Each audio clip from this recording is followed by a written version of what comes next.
You're listening to the Smart Women in Business podcast with Jane Mackay, episode number 45. Hello, you're listening to the Smart Women in Business podcast. My name is Jane Mackay from Jane Mackay Communications, and on this show, we talk to smart women in business all over the world about starting, building, and creating the life and business of your dreams while having incredibly honest, in-depth, and rich conversations with amazing women in business who will inspire you to become smart women in business.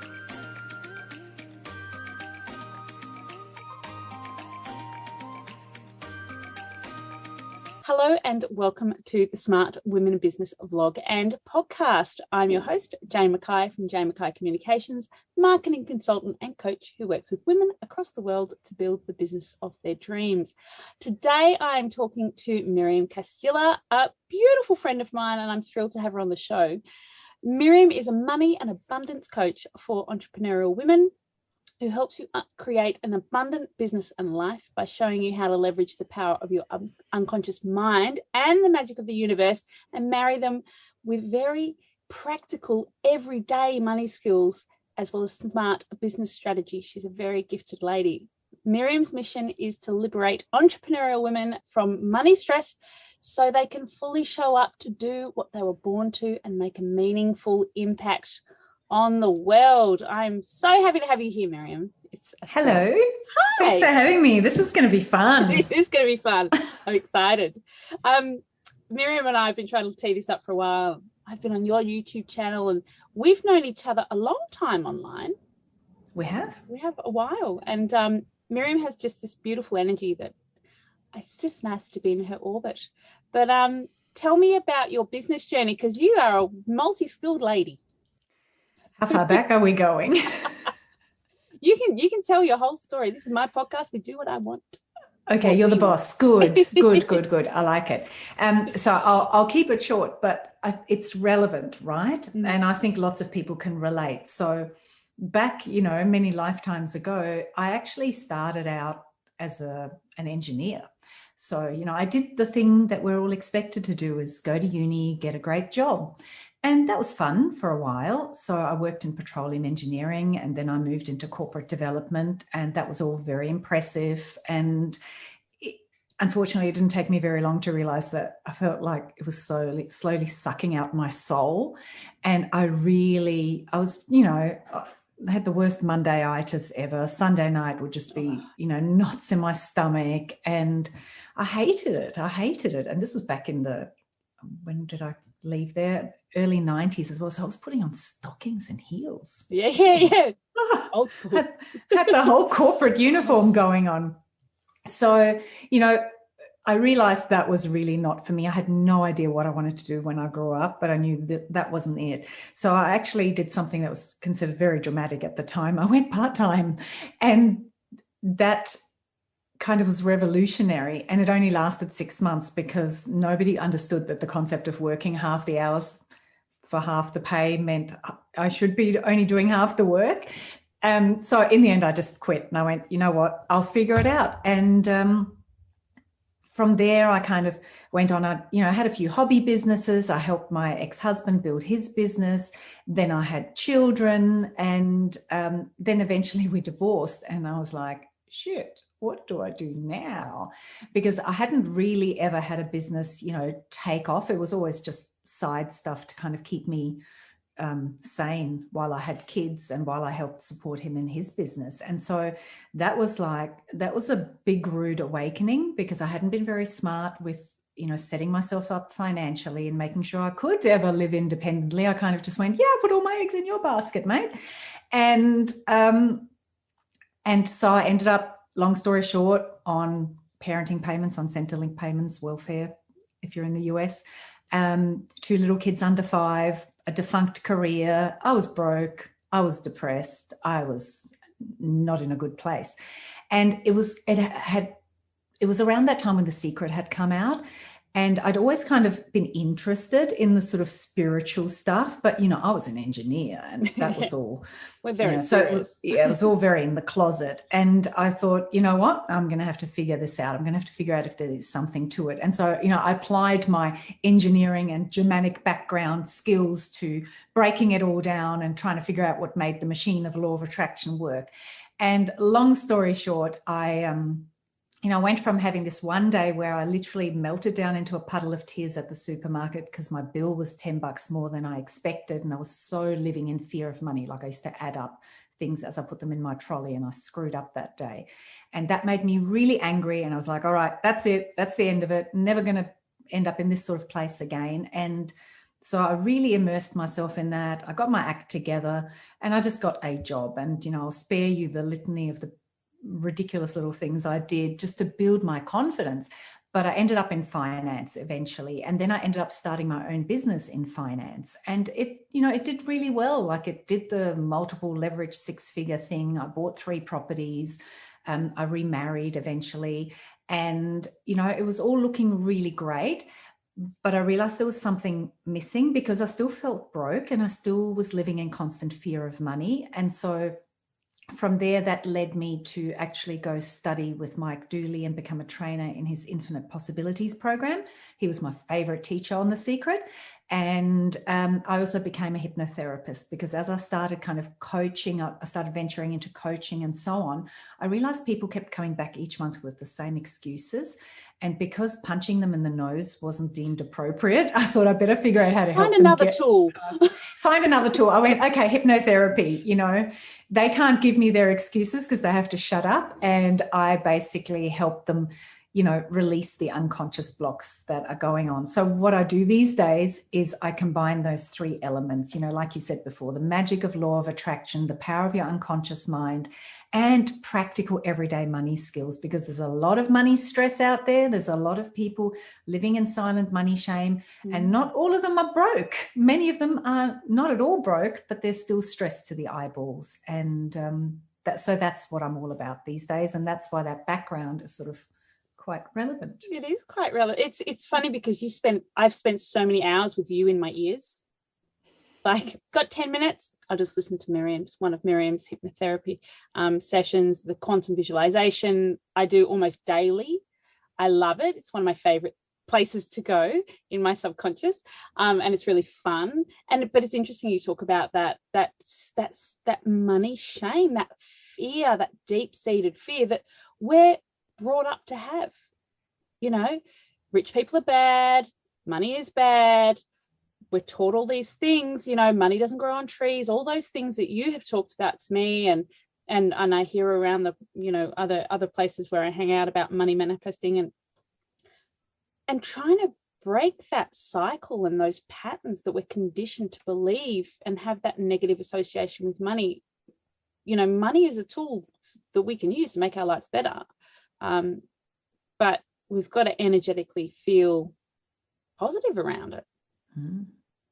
Absolutely. And that takes work. No, it does take work, because it takes untraining and untangling of everything, you know, all that stuff that you just brought up. And, you know, we're raised by people who've got their own money stuff going on, their own struggles. And so it's just generationally all passed down. And then, of course, the other side of the equation is that no one's taught in school how to actually manage their money. No. So it's this huge thing in our lives. Like, it's really important. It's huge. We're all thinking about it every single day. Yeah.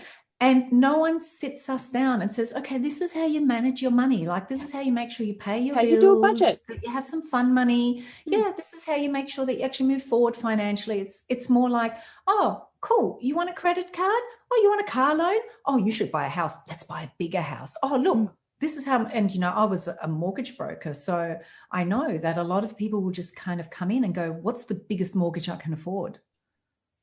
What's the most money they'll lend me? And it's like, oh, do you really want to live like that? Especially when you don't actually even know how to organize your money and your mindset so that you have plenty of money flowing and it's going to all the right places. But plenty of money flowing is a really strange concept to people. Yeah. I always have money flowing to me. What do you mean? I'm on a fixed salary, and Yeah. And it's getting your head around that it can flow and it can be easy. And see, like you just said, normally it's, when we first start out, most of us go into the job thing and someone else decides what we're worth and kind of gives us, here you go, this is what you're worth, this is your salary. And as women in particular, generally, we're not very good at asking for pay rises or negotiating. So we have somebody else determine our value and we kind of just accept it. But then when we go into business, it's a whole other story. And that's when all those gremlins come up, because then it's like, I've never had to ask for money before. I was kind of just offered and accepted and didn't argue. And it all comes up. And when you've got that going on and you're trying to build a business, it can really wreak havoc. Yeah. And a lot of people who run their own business have created a job for themselves because they sit there constantly going, how am I going to get that next client? How am I going to get that money? And instead of it being beautiful and easy and fun and giving us freedom, which we envisioned, we're like, oh my God, this is worse because I don't know where the money's coming from. I don't know when my next paycheck's coming in. And it's terrifying. And I've been there. I know that. Yeah. And women are so giving, that they're constantly over giving, over delivering, over servicing. And then, there's this guilt around receiving the money. And so, they create a job for themselves, but usually a really poorly paid job for themselves where they're still stressing about money. So switching that up and getting to a place where it's like, well, actually, I'm building a business. I haven't created a job for myself. I've actually set out to build a business. And a business is something that can operate largely without me because I've built this money-making machine and the money flows to me through this medium that I've created. And that's like, that's not usually something most of them think about. No, I didn't, before they go out and start a business. They just go, oh, I'd really love to do this thing and I'd love to not have to work in that job anymore and I'd love to work from home and work around the kids. So I'm going to start a business. Yeah, that'll be great. That'll be great. And then, 6 months, a year later, it's like, shit. What have I done? What have I done? What have I done? What happened to being able to go out to dinner? Yeah, it's so hard. And we spend so much time in that position of stress that it's hard to see beyond that. And it doesn't need to be complicated funnels and this, and you've got to have this opt-in and you've got to have this thing. It doesn't have to be complicated. It can be really easy, which is what you and I have been working through on my business this year. It's just like simplify. And your business has evolved over the last few years. So what were the signs for you that it was time to evolve, change?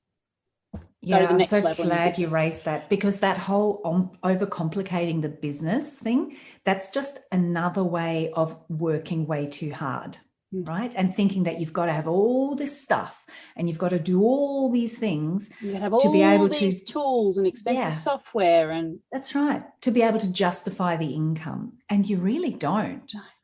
You really don't. And, that's the beautiful thing that you've done with your business this year. And I've just loved it, where it's like, well, no, actually, the value in my business is what's in here. And if I give people access to that, that's worth a lot. And I don't need to give them, all, the graphics to go with all of that and the blah, blah, blah, blah, blah, and the website. Well, I don't need to give them any of that. I need to give them access to what's between my ears, which is worth so much more. So for me personally, like, I find that it goes in cycles. And, when I first started in finance, it was reasonably easy because it was a franchise I was operating. So it was like, well, this is how we do things. And there wasn't that much scope. But when I went into my business now, which is really a coaching, service-based business, but a coaching business, it was, okay, well, we can do YouTube, we can do Instagram, we can do Facebook, we can do LinkedIn, we can do all these, ways of just even reaching people and marketing. And then we can have masterminds, we can have memberships, we can do one-on-one work, we can do blah, blah, blah, blah, blah. And I actually started out by running lots of in-person workshops. And, I really loved them, but that's a lot of work. Oh, there's so much work. Energetic giving, so much work. And so for me, I kind of, because I teach this a lot, it's, they say we teach best what we most need to learn. And I'm totally, putting my hand up for that, because as I talk to other people and I hear them, going, why is it getting so hard? Why am I getting worn out? I go, I'm getting a little bit worn out. I'm getting a little bit tired. And for me, I know that it's when I start thinking I don't have time to take a day off. We just both did inverted commas for those who are listening to the podcast. Yeah, we do. We don't have time. It's implied. It's implied, right? We don't have time to, catch up with that friend for coffee, to take that day off, to whatever.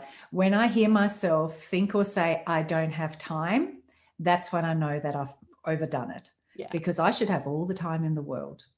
If I've created a business that's really smart, that meets my core values, and that has been built and designed for the outcome I'm looking for, and that's not to say I don't want to show up in my business. I love showing up in my business, but the number of hours I need to show up are reasonably limited. And the rest of the stuff, it's like, it's optional. Either it doesn't need to be done at all, or somebody else can be doing it. So then it's about sitting down and looking at that. So, I've had a big cull this year, because I think that with not being able to travel with COVID and being able to escape to Bali for my little reset, it's made me, I've been more obviously at home like everybody, and in my business. And so it's been a blessing in that it's helped me realize that things do build up, and that's that little everyday stuff. So just sitting back and going, no, I'm not going to run that extra little program. Because it always seems like, oh, but I've got the time. Yeah, just because I can. I've got the time. Yeah. Like I'll organize my calendar and put in all my launches, and I usually try to sort of plan the year, and it changes, but I'll kind of plan it and go, okay, when am I doing my launches? When am I doing my main key things? And then I go, well, there's like 3 weeks there where I don't really have anything I'm really focused on. And rather than going, great, that's when I'll organize my YouTube content, whatever. Next thing you know, it's like, oh, I'm running some special little boot camp thing. And so this year I've just gone, nope, not allowed. And even just the way I market myself, not allowed. I've dabbled and tried lots of things, and I'm back at nail that first thing, learn how to scale it, and then worry about the next thing. Because I've spent, so just in the last year, I've decided to go into YouTube video ads, and, not promoting your actual YouTube videos, but those videos that pop up when you're starting to watch a video. Yeah. Yeah. I've been doing those and spent a lot of money on it. And it just didn't work for whatever reason. It just didn't work. And I spent so much money, so much time, so much energy. And I thought, Miriam, you've got a YouTube channel there, that you're adding content to every week. Let's go back to just actually getting some really great organic traffic. And when I looked at that, I was like, wow, I actually get a lot of traffic from my YouTube channel. So it's not that I need more traffic. It's that I need to make my traffic work really well for me. So I think, in answer to your question, number one, if you start feeling like you don't have time, and number two, if you stop looking at your numbers, at your statistics, because if you look at your statistics, it tells you where you should and shouldn't be working and focusing. There are key drivers in your business that we go, I've got this conversion rate, I've got this, and where do they drop off? But where do the conversions actually happen? People think just because I've got traffic on my Facebook or engagement on my Instagram or, traffic on my YouTube, that's going to make their business better or bigger, but if it's not the right type of traffic. Yeah. And that's exactly, I think I'm not going to say the number. It was 5 figures. My husband might be hearing me. It was a healthy 5-figure sum that I spent all up on the YouTube video ads thing. And I realized in the end, I was reaching the wrong audience. Completely the wrong audience. I was getting cheap traffic. They loved and gobbled everything up. They didn't convert. They didn't convert, and and it also created a really crappy conversion rate, like open rates and engagement on my email list, because they were really just tire kickers. And so, it is that you really have to know, you have to do your, that's why I'm big on combining both. You've got to get your mindset right, but you also have to really look at your figures and your numbers and know what's important and what's not, and combine the two, because just throwing money at YouTube ads was actually my way of going, I feel like it's all getting a little bit much. If I just throw money at it, will life get easier? And, you know, I recognize that now, whereas I could have just gone, how can I make my organic YouTube traffic that I've already got work a lot better for me, and, you know, do less around everything else I'm trying to make happen. So we tend to do that, right? We tend to just throw money at things. It's tempting. I'll just do some Facebook ads. It'll be fine. Yeah. Because you feel like you're doing something, but then inevitably, if it's not strategic, it doesn't work. Sorry, exactly. You had to go through that. You know, it's cycles of things. And it's not to say I'm, you know, like that in particular, I'm going to go back to it. I'll use all that knowledge again, you know, when the time is right. But the time wasn't quite right because I hadn't even nailed all the the more basic things that are actually doing really well, that I can just fine tune and get an amazing result without spending a whole lot of money. Dollars, hundreds, Martin, hundreds. Just hundreds. Just hundreds. Couple grand. So, see, that number would have freaked me out a few years ago, and now I'm like, I'm cool with that. Up leveling. How do you manage your everyday life as an entrepreneur? Because you have a lovely morning and you do things. So I do things. So for me, it's about what does it take for me to enjoy life, right? So that's kind of, and to enjoy who I'm showing up as. And it's about recognizing what works for you individually. So I'm really not big on, here's my formula, use Get up it, at 5 copy a.m. it. Yeah, oh God. And that's exactly what doesn't work for me. So I am not a morning person. And I'm also, as much as, you know, I can get really lost on the computer and go off on a million different things. And, you know, I love getting lost in Canva and then off on this tangent or whatever. It's actually not good for me. So what works for me personally is not getting up too early, like 7:30 is usually when I like to get up. That works for me. 8 o'clock feels like a sleep in, like that half hour makes a difference, right? And I spend the first couple of hours of my day, I start with a bit of yoga and meditation, and then I sort of like to have a slow, you know, cup of tea, bowl of oats, where I do some intention setting and I do a little bit of reading and I do my money tracking because that's part of my mindset practice. So I've got this whole little morning routine and no one's allowed to speak to me. No one's allowed to speak. You clearly don't have a 7-year-old son. Luckily, not anymore, no.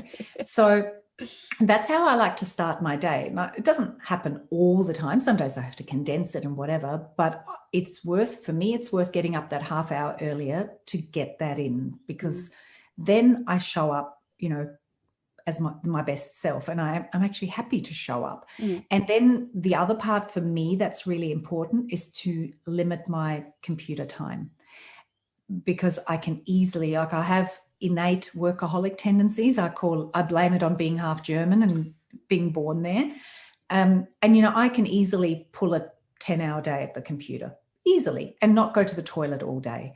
But I know that 1 or 2 days of that and I turn into a cranky bitch that I don't like living with. So I've learned that, you know, when my kids were little and I had to do the school pickup, I would get so much done in that half hour before school pickup. Yeah. Right? I hear you. Yeah. And that's Parkinson's law, right? If you've got more time, you'll use it up. So I'm like, well, I'm going to use that. And it's not that I sit at my computer and put myself under a load of stress, but it's that I do get up regularly. So that's the key. Not too many hours at the computer for me. And, you know, like having a finishing time going, well, that's it. If I haven't done that thing I wanted to do, bad luck. Maybe I didn't have my priorities straight, or maybe I overestimated what I could do. And also getting up regularly, you know, during the day. And I try to work my day so that really I only get, you know, a half day at the computer, so that each day involves like some sort of outing, whether it's going to yoga or going out like for a coffee or going to quickly see a friend or something. And I find I get so much more done. So like less is more. And I'm much happier and I feel like I have a really balanced life that way. And sometimes you're sitting at your desk and you're like, oh my God, I've got so much to do. And why haven't I done this thing yet? And then like you just go for a drive because you've got to, like you've run out of food or something, and you're in the car and you're going, it's all okay. I was being just silly. I was being dramatic, because you need to like have that disconnect from that stress pattern. So I've just learned to manage myself, basically. It's like you've got this child that doesn't know what's good for them, and then you also have to be your own parent and go, okay, I'm going to manage you and keep you. We think we get to grown up and we know what we're going to do. No. We're all just winging it. We're all just winging it. And so we may as well have some fun along the way. Yeah. So what does a great day in the office in your business look like for you? So a great day in my business. Obviously, it's Aligned Mastermind call. Of course, it starts with that. I love the Aligned Mastermind. So and one of the things this year was the big cull that I'm going through in my business. It's like, well, what do I really love? And it's my two programs. It's Magnetic Money and the Aligned Mastermind, and I'm not allowed to do anything else. Like my boss, which is me, says I'm not allowed to create anything else. So an ideal day is I never sit at my desk before 9:30. So you'll notice that all my calls start 9:30 my local time. They do. And before that, I've already told you what I kind of get up to before that. And then it's really, I actually like starting the day by just doing some bits and bobs, kind of getting organized with all those fiddly little things, and then having like my first call with people. And, what works well for me is mix and matching. If I have too many hours of just like working by myself, then I go into the mental fog, or I may be guilty of, my timer goes for me to get up and have a break, and I don't get up, I stay there because I just finished this email kind of thing. So I like to actually mix my day up of having work time where I work on my own, and then I have a call with somebody, and then I'll have a lunch break, and then I'll have some work time, and then I'll have a call with somebody. So that works really well for me.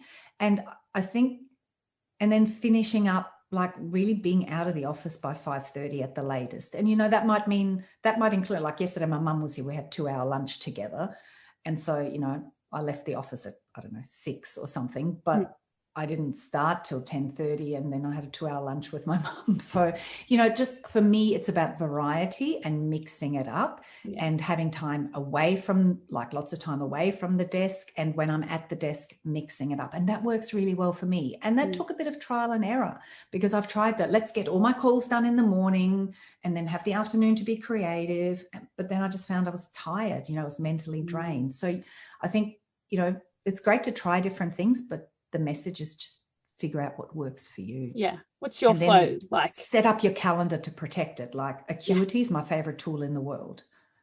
What is? Acuity. Acuity. I use calendar. Calendly, but same. Yeah, I live and die by my calendar, and I block out Monday and Friday. I don't do calls on Mondays and Fridays. Yeah, exactly. Tuesday and Friday, it's like, I just put the little flap down on my camera. I'm not talking to anybody. And it's usually like a tracky dack kind of day. And I go to yoga on a Tuesday morning, and then I just spend the afternoon creating content usually. And Fridays, working on my business day. Yeah, me too. I don't do any calls. So they're blocked out. And, we're so lucky to have these tools, because I used to find it, especially in the finance business, you'd have somebody on the phone trying to make an appointment. And then it'd be like, well, I can do this now, I can do that. And next thing you know, you've agreed to something you really don't want to do. Like, yeah, sure, I'll come to you at 7:30 p.m. after you've had dinner and organised your family. And I'll come to you then and leave my house in a total mess. Suddenly I'd be going, what did I just do? What am I doing? What? Yeah. What did I just sign up for? And so it's these automated tools are so cool, because like, there's my link. It tells you when I'm available. And block out time. Block out time and set the rules. I never feel it on a Monday. Don't know why. Never have. It doesn't matter how busy or quiet my weekend has been. Monday is just like, no. Don't talk to me. Don't talk to me. So technically I don't even work Mondays.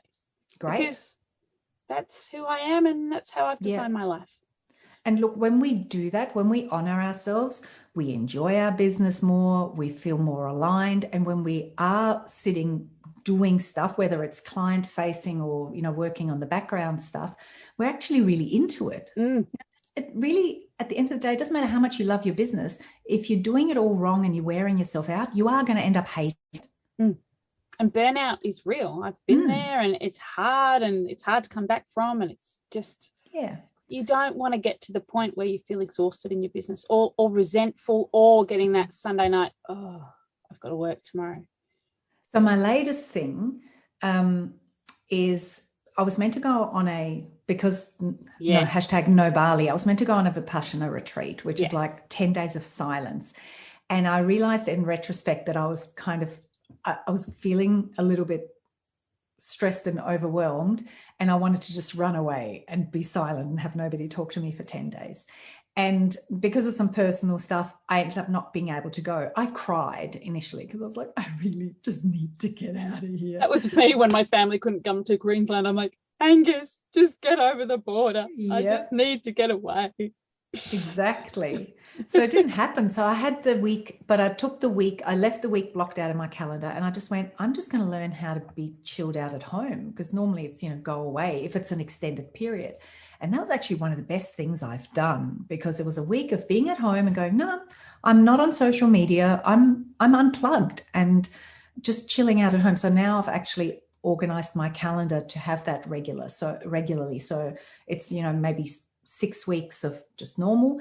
And then I'm blocking out a week where I can catch up on all my content creation, filming and all that sort of stuff.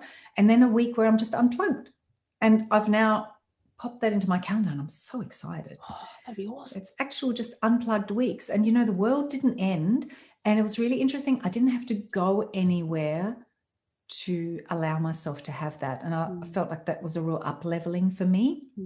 Because, when you get on a plane or you get in the car and you drive away, you're like, I'm in holiday mode. And that change of environment helps you release the stress pathways and all your attachments.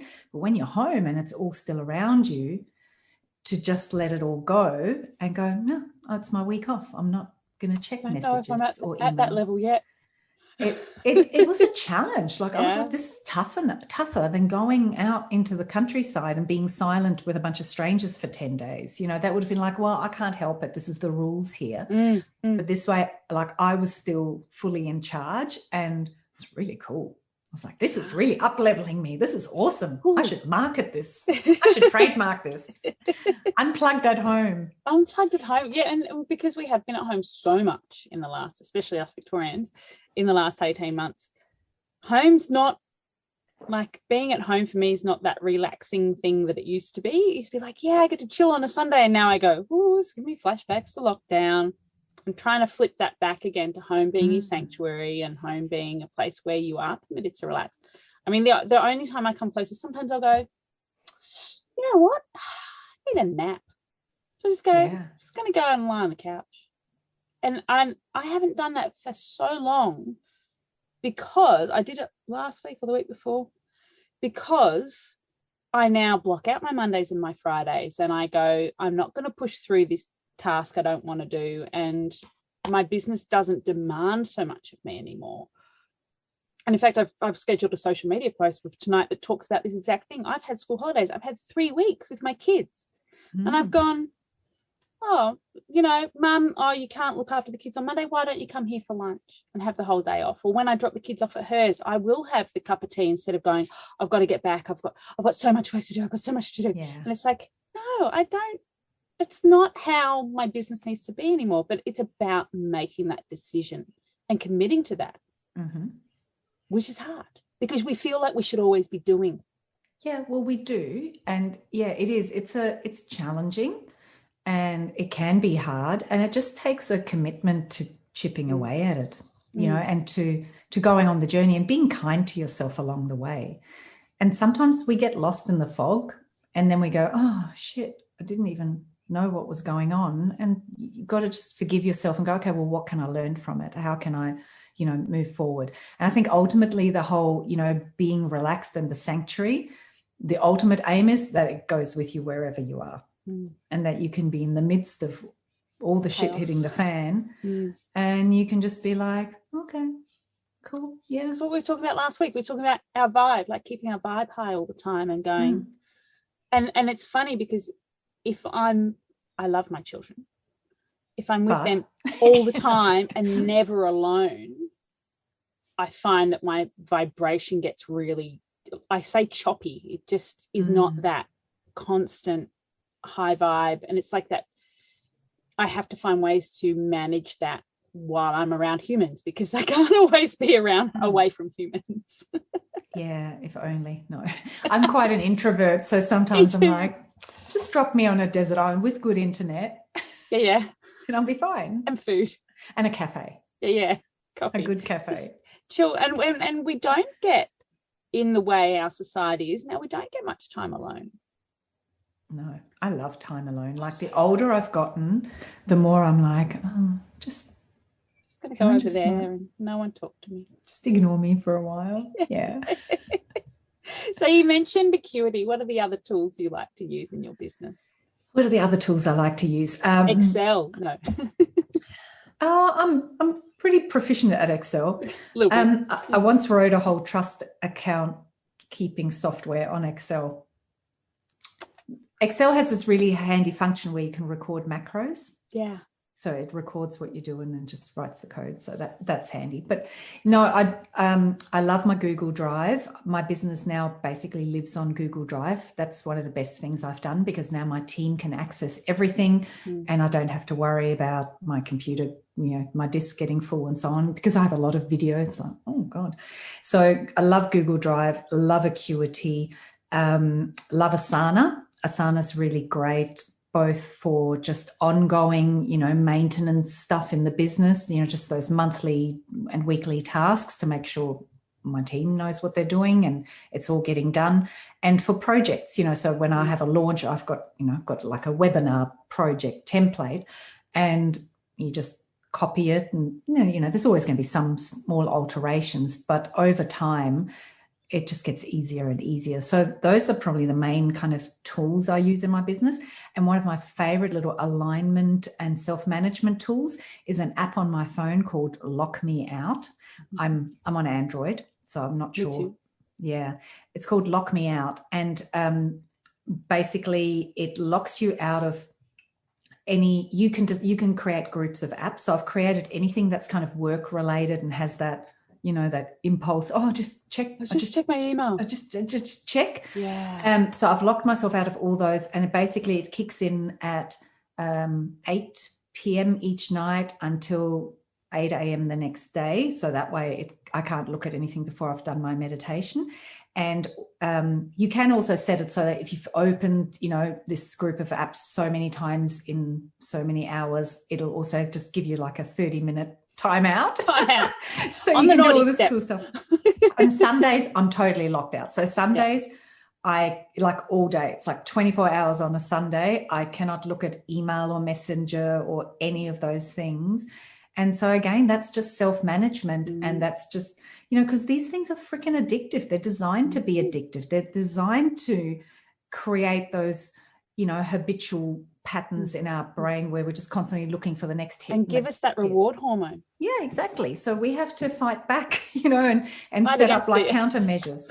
So the funny thing is, so this app, Lock Me Out, you can, if you really need to get in, you have 30 seconds of emergency access if you need to get into something, which means you can just quickly check whether, somebody replied or whatever. And then you can't do that again for a couple of minutes.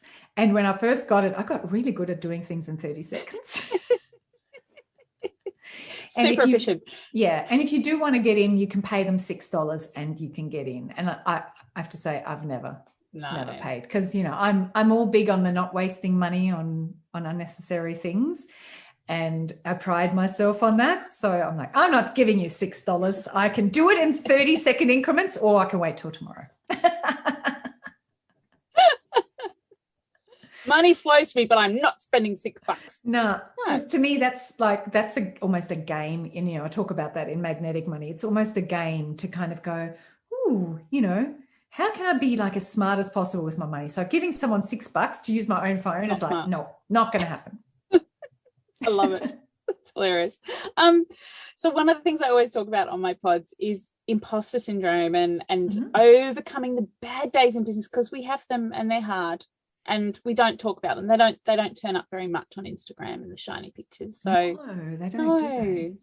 It's just imposter syndrome. Oh, imposter syndrome. Like whenever people mention it, it actually takes me right back to when I was in the petroleum industry as an engineer, which was so male dominated. And, you know, I was fresh out of uni, one of very few women. And, you know, I really suffered it then a lot. And I was really stressed out. I was not in a good place. And back then I had no idea how to deal with it. I didn't know there was a name for it. I just used to work my ass off. I used to say yes to everything and then go try and figure it out and not feel like I was allowed to ask for help.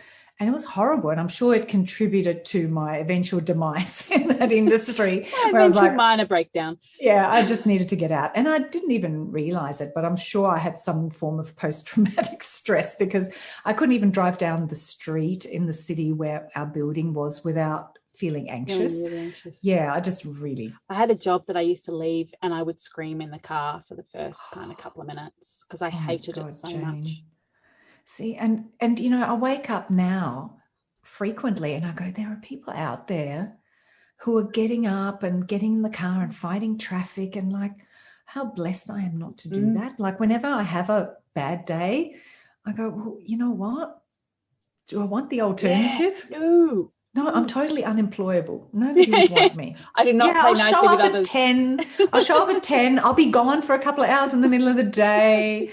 You know, I'll wander around the building to have my little stretch breaks, and don't talk to me. And I don't wear shoes. No, and I'm always in yoga pants. And usually a blanket on my lap as well. Yeah, chilly. Yeah, chilly. So that was bad imposter syndrome. And that was, you know, now imposter syndrome, you know, it does definitely come up, like, who am I? Because, you know, I teach money stuff. And, you know, somebody said to me the other day, but shouldn't you be like mega wealthy if you're a law of attraction expert? And I'm like, oh. Who are you to say I'm not? Yeah, exactly. Like, to actually, if you asked broke single mum version of me from a few years back, she'd be like, I never knew we'd be so rich, right? So it's all relative. But then I have neighbors who built a house for $25 million, like they're just up the road. We're like down the hill from them. We're like the servants area. And they've got a helipad and they fly in and out on their helicopter, right? I don't want that pressure, man. And they turn over like billions a year in their business, right? So like there is really no end to how rich you can be. So that's number one. So that sort of stuff does come up for me. And, you know, I also, like, sometimes I stress about money much more than I'd like to be. You know, I worry about money, and, you know, it's what I help people with, but it's because I'm human and not a machine. And so I always think back to Sandy Forster was one of my first mentors in this space, and she actually wrote the foreword for my book. And she always used to say, you just have to be 1 or 2 steps ahead of the people you're guiding and teaching and leading. And the good thing with that is you can still reach out your hand and help them take a step up. Yeah. Whereas, you know, if you're this mentor or this teacher who's way ahead, you know, sometimes you can't even relate to the people that you're helping anymore. And they feel like you're this, you know, demigod that they can't possibly ever be like. It's like, well, and also it makes people kind of think, well, it's okay for them. I mean, look at them, you know, they've got like a staff of 20 and fly first class around the world and blah, blah, blah, blah, blah, you know, and then they don't relate to you. So I always remind myself of that. And I think that keeping it real and staying, you know, keeping it real and being honest, like, I'm having a really bad day and I got really stressed about money and I found myself or, you know, here I was realizing I was really wound up because I was just ticking the boxes on my alignment practices list, and I wanted to run away and be silent for 10 days. And sharing those stories actually makes you a better teacher and coach. So I've learned how to use imposter syndrome, you know, and turn it into something good. Yeah. And you have to be a relatable human in business, because we're humans buying from humans. We're not looking for some shiny, amazing human who will just go, well, a lot of us are actually the gurus. just tell me the 5 steps to being a 6-figure entrepreneur, and people think that's actually going to happen. And that's what I think you and I are here to do, is to break that down a lot. Absolutely. And it's the new paradigm of doing business. And it's why we left corporate, right? Because it's about real people helping each other and being real and actually giving a shit and supporting one another, not, sprouting a whole bunch of bullshit, dressing it all up with, glitter and a bow on top, and then charging thousands of dollars and not giving a shit whether people actually do anything with it or not. So, I think that's why women like us go into business and want to show up, and we want to be real and we want to be relatable. And I think that the market is really changing as well, and people are switching onto it. People know what's bullshit on their news feed and what's real. And the more you own it and the more you're just comfortable in it, like, I'm a real human being, and, sometimes I fart and it smells, like, I'm real. I'm a person just like you, but I know my stuff and I know I can help you. Yeah. I think that's infinitely more attractive and powerful than somebody who pretends that they're perfect and rents $1 million. And, they rented this house with all the sports cars and they're standing in the garage, not even bothering mentioning it, because of course, everybody's going to assume this is my house and my land. Yeah. And then, meanwhile, there's someone standing there going, your hour's up, get your film crew out of here. And people say to me, hang on, how can you build a business in Brisbane? So I live in this tiny, tiny town, population less than 1,000. I go, the internet? Yeah. That's all I need. I work with people across the world. I have a bloody great time doing it.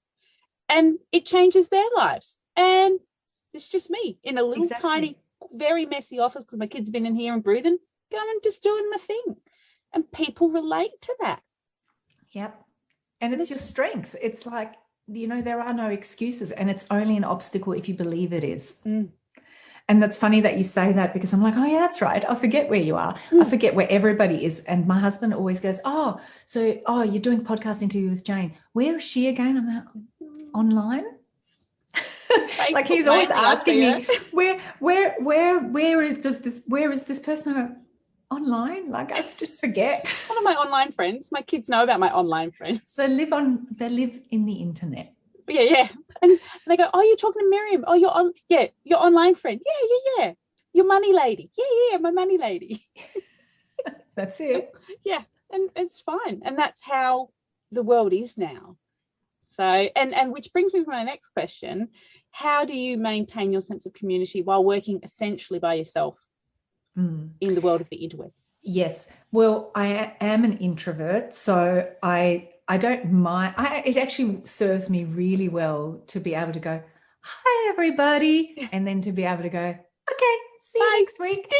Right? It actually serves me really well, because I need to go and recharge on my own. However, I think that my sense of community, for me, I get a huge amount of it from my work, and it's about structuring, my programs. Like, you'll notice I do group programs because it gives me that buzz. Like, I'm that weird introvert who will talk to anyone and talk a lot, but then I'm just like, the air's gone out of the balloon, and I usually ghost at a party because I can't exactly do it the anymore. same. Don't get me in a networking event. Yeah. I'm like, I'm so shy right now. Does this corner I'll just stand here and hope someone I know talks to me. Yeah. So I get my sense of community a lot through my work, because I attract the people I want to be working with and who want ultimately what I want, which is to build a really beautiful, abundant business that makes an impact and not let money be an issue. So it's really cool having that. And then, like, in terms of peers and so on, I make sure that I use the same methodologies I do to make sure that I get regular massages and chiropractor appointments. I book the next appointment when I leave, right? So at the end of my massage, or often before it, I'll book my next one in, and I'll do the same with the chiropractor. And I do the same with, like, when I do coffee catch-ups with, friends or peers or whatever online. It's like, okay, when are we booking the next one? And it might not be for 2 or 3 months, but at least it's in there. And then, if we need to shuffle it around, we shuffle it around. but you set the intention that I'm going to catch up again. And then I do the same, with my real life 3D friends here, where, we'll go out for dinner, like we just went out on the weekend with my little posse, and we're like, okay, when's the next one happening? And we book it in straight away. And that way it actually happens, because otherwise time flies. And next thing you know, you don't see people for a year.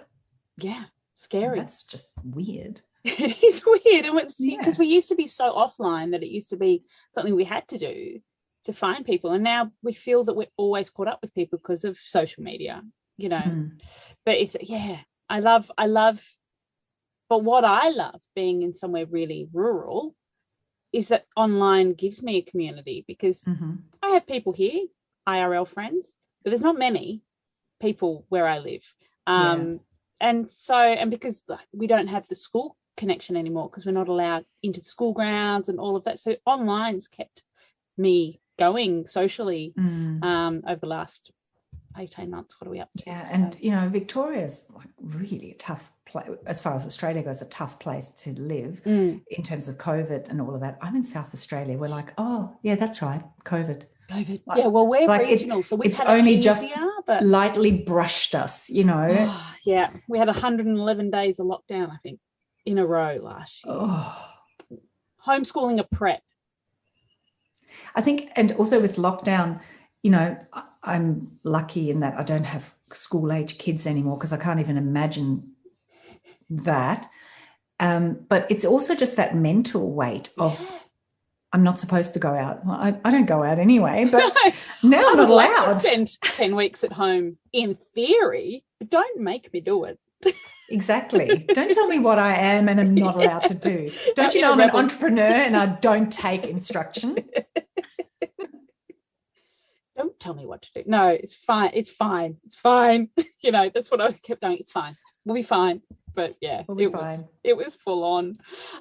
So what's your why? What keeps you motivated? And you've touched on having a business, values-based business, having purpose. And so tell me more about the why. So that's really ultimately, sometimes, and because I deal very much with money, it can start to seem like it's all a bit superficial, but it's not at all, because money is this huge stressor in our society, and especially among entrepreneurial women looking to build their small business.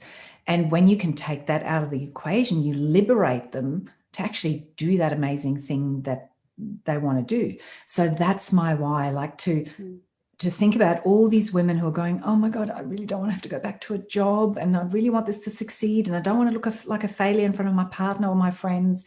And, to liberate them from all of that and have them, really love their business, and not just that, make that impact. Because I think that the more this, small solo entrepreneurs thing starts gathering momentum, the more we start having those businesses that really care and make an impact. And it's, a real move away from the big corporations and the, you're just a number and that whole system to, really caring and deep and meaningful, connected way of doing business and serving people. And it just allows this whole other, world to be unleashed where, I can be a kinesiologist and work online and make 6 figures and I really help people. Or I can be a medical intuitive instead of being stuck in my nursing job. And I'm making more of a difference to people's health and well-being than I did, by taking their blood pressure and giving them their pills every 4 hours. So, it's a real shift in the world that happens as a result of women in particular being able to build their businesses. And that really excites me. And if I can, help them by taking one of the big stress factors that keeps them playing small out of the equation, my life is worth living. Like, I do have this big thing, like I was sent here and I have this opportunity on earth, like do something good with it. I do feel that kind of not weighing on my shoulders, but I do feel that I better make sure I do make the most out of being here. Yeah. It's a responsibility. It's like you have a responsibility to to do that. It's a weird one because I read this vague quote that I think the Dalai Lama said, but you've got to get the context about how Western women will change the world. Yeah. Because we now have this power where we're women, but we've got money to amplify the impact that women can have. And we're really very much the first, second generation to be able to do that.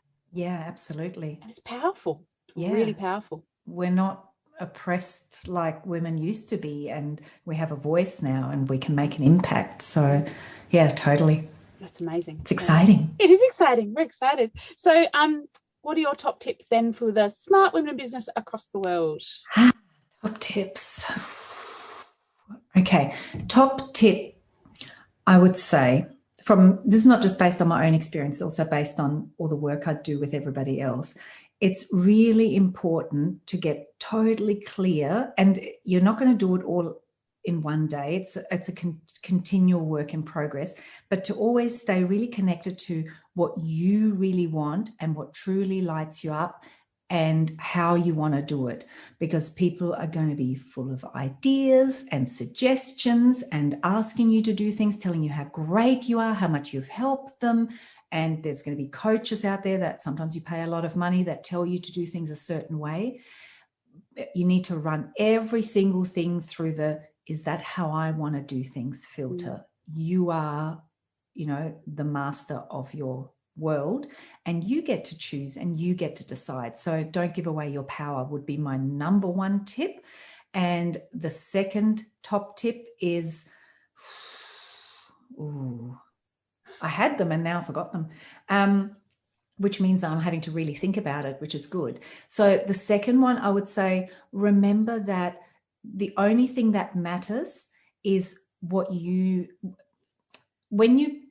you react to whatever's going on, a really great question to ask yourself is, what am I making it mean? Because you get to decide whether something's good or bad, an opportunity or an obstacle. So remember that, your thoughts become things, and you're a powerful creator, and it's your mind that is the engine behind all of that. So just like I said, filter the ideas and see if they're a match for you, and make sure you're really grounded and cleared on what you want. Realize that you're also filtering everything you're observing through your model of reality, and constantly check in, because if you feel like things aren't going very well, are they really? Or have you just decided that everything that's happened means things aren't going well? And constantly kind of check in with yourself, like be your own coach, and constantly check in on your mindset and what you're making things mean. I think, what am I making it mean? This mean is a really great question to just always have, ready to whip out. Have it there, ready to go, because we construct our own reality. Yeah.